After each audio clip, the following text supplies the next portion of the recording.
Hello everyone, welcome to PCS Niyukti Path. आज हम लोग टेनिस से रिलेटेड जितने भी टूर्नामेंट होते हैं like Australian open, US open, French open, Wimbledon और ग्रैंड स्लैम क्या होता है, इसके अलावा गोल्डन स्लैम क्या होता है, ये जितने भी टर्म्स हैं ये आपको बता देंगे। इसके बाद आपको टेनिस रिलेटेड कोई भी क्वेश्चन आएगा छूटने वाला नहीं है। तो एक बार आपको क्लैरिटी ले लें कि कैसे ग्रैंड स्लैम और गोल्डन स्लैम और जितने भी टूर्नामेंट हैं कब होते हैं, कौन से सरफेस कोर्ट पे होते हैं। तो एक बार पूरे क्रोनोलॉजी को, एक एक टर्म को आप अच्छे से समझिए। Let's start. आपको याद कैसे करना है, तो सबसे पहले मैप को ले हम लोग। ठीक है, मैप में आपको चार देश को ध्यान में रखना है। चार देश आपको पता होगा कौन सा, ऑस्ट्रेलिया, फ्रांस, यूके और यूएसए। ठीक है, ये चार देश का आपको मैप दिमाग में होना चाहिए। उसके बाद ऑस्ट्रेलिया आपको पता है ए से स्टार्ट होता है। जस्ट टू रिमेंबर, ये मैं ट्रिक्स बता रहा हूँ। जैसे ऑस्ट्रेलिया ए से स्टार्ट होता है तो सबसे पहले आपको किसको याद रखना है, ऑस्ट्रेलियन ओपन। ठीक है, ऑस्ट्रेलिया ओपन के बाद आप यहाँ से मैप से उठिए और कहाँ चले जाइए, फ्रांस चले जाइए। ठीक है, तो अब कौन से होते हैं, फ्रेंच ओपन। फ्रेंच ओपन के बाद क्या होते हैं, फ्रेंच ओपन के बाद आपके होते हैं विंबलडन। विंबलडन एक जगह है यूके में। ठीक है, राइट। तो ये आपको जगह है यूके में, तो यहीं से यहाँ पे क्या होता है, विंबलडन। और चौथा जो टूर्नामेंट है आपका होता है US. US open tournament USA में होता है। तो ये चारों आपने एक ऑर्डर में याद रख लिया, Australian open, French open, Wimbledon और यूएस ओपन। अगर एक कैलेंडर ईयर में बात करें तो सबसे पहला मैच जो मिड जनवरी में होता है या लेट जनवरी में होता है वो कौन सा है, ऑस्ट्रेलियन ओपन। उसके बाद मई से अर्ली जून तक कौन सा होता है, फ्रेंच ओपन। और थर्ड में होता है विंबलडन जो आपको जून से जुलाई में देखने को मिलता है। एंड फोर्थ जो टूर्नामेंट है यूएस ओपन, ये होता है अर्ली सितंबर में। ठीक है, तो अभी कौन सा, अभी रिसेंटली अगर जनवरी में पूछ लूं कि कौन सा मैच होने वाला है तो ऑस्ट्रेलियन ओपन होने वाला है। ठीक है, अब आपको क्रोनोलॉजी समझ में आ गई कि कौन पहले होता है कौन बाद में होता है।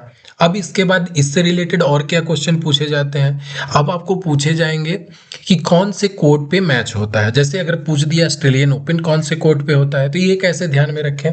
देखिए, दो अलग अलग कॉन्टिनेंट कौन से हो गए, एक आपका हो गया यूएसए और दूसरा हो गया ऑस्ट्रेलिया। ये दोनों जगह कौन से कोर्ट पे मैच होते हैं, आपको हार्ड कोर्ट पे मैच होते हैं। हार्ड कोर्ट पे मैच कहाँ पे होते हैं, ऑस्ट्रेलिया में और यूएसए में होते हैं। बाकी फ्रेंच में किस पे होते हैं, क्ले पे होते हैं। आपको ध्यान में रखना है, फ्रेंच होते हैं क्ले पे। और यूके में विंबलडन जो जगह है यहाँ पे कौन से होते हैं, यहाँ पे होते हैं ग्रीन कोर्ट पे। ग्रीन कोर्ट कहने का मतलब ग्रास कोर्ट पे होता है। ठीक है, मैंने ग्रीन क्यों बोला, जैसे देखिए ग्रास कोर्ट पे होता है। ग्रास कैसा होता है, ग्रीन। अब आपको लिंक करना है तो ग्रीनविच मेरिडियन कहाँ से पास करता है, यूके से पास करता है। तो आप ध्यान में रखेंगे कि वहां पे ग्रास के कोर्ट पे मैच होता है। ठीक है, आप लिंक कर सकते हैं चीजों को जस्ट फॉर रिकॉलिंग पर्पस। ठीक है, अब आपको आइडिया लग गया इसके बारे में। लोकेशन आपको ऑस्ट्रेलिया में मेलबर्न में होता है।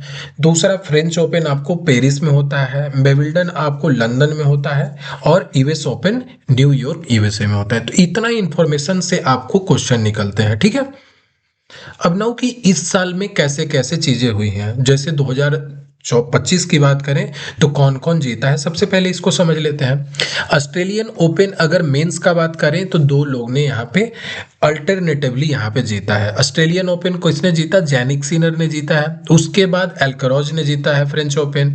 फिर से विंबलडन दिखा है किसने, जैनिक सिनर ने।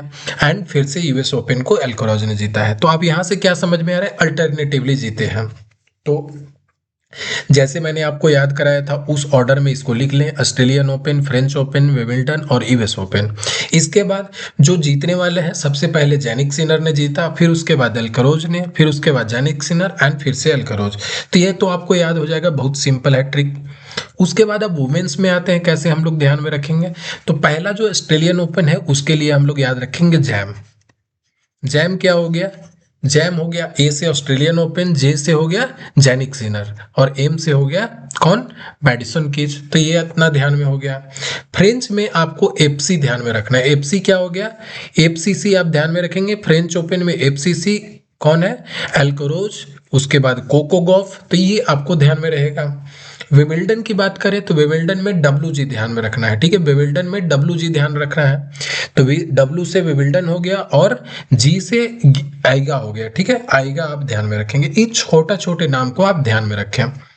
यूएस ओपन की बात करें तो यहाँ पे कौन है, यहाँ पे मेंस में अल्करोज है और यहाँ पे आरियाना सबेलेंका। आरियाना सबेलेंका कहाँ की है, बेलारूस की है। बहुत ही इंपॉर्टेंट प्लेयर है, आपने देखा होगा जोकोविक के साथ बहुत ज़्यादा मैच, कुछ फ्रेंडली मैच होते हैं वहाँ पे भी आपने देखा होगा। तो आई थिंक ये बहुत ज़्यादा न्यूज़ में रहती है, तो आपको आइडिया होगा कहाँ पे यूएस ओपन में कौन है, कौन जीता है वुमेन्स में, आर्याना सावेलंका ने जीता है। ठीक है, तो आपको मैंने ओवरऑल पिक्चर बता दिया। अब हम लोग समझते हैं कि ग्रैंड स्लैम क्या होता है। अगर वन कैलेंडर ईयर में, ठीक है, वन कैलेंडर ईयर में अगर आप चारों खिताब को जीत लेते हैं तो इसको बोलते हैं क्या, ग्रैंड स्लैम। ठीक है, इसको बोलते हैं ग्रैंड स्लैम। और अगर आप इन चारों टूर्नामेंट के अलावा ओलंपिक को भी उसी कैलेंडर ईयर में जीत लेते हैं तो उसको क्या बोलते हैं, गोल्डन स्लैम। ठीक है, अब आपको कमेंट सेक्शन में मेंशन करना है कि कौन से प्लेयर ने अभी तक गोल्डन स्लैम जीता है। ठीक है, इसको कमेंट सेक्शन में मेंशन करें कि कितने प्लेयर ने यहाँ पे गोल्डन स्लैम को जीता है।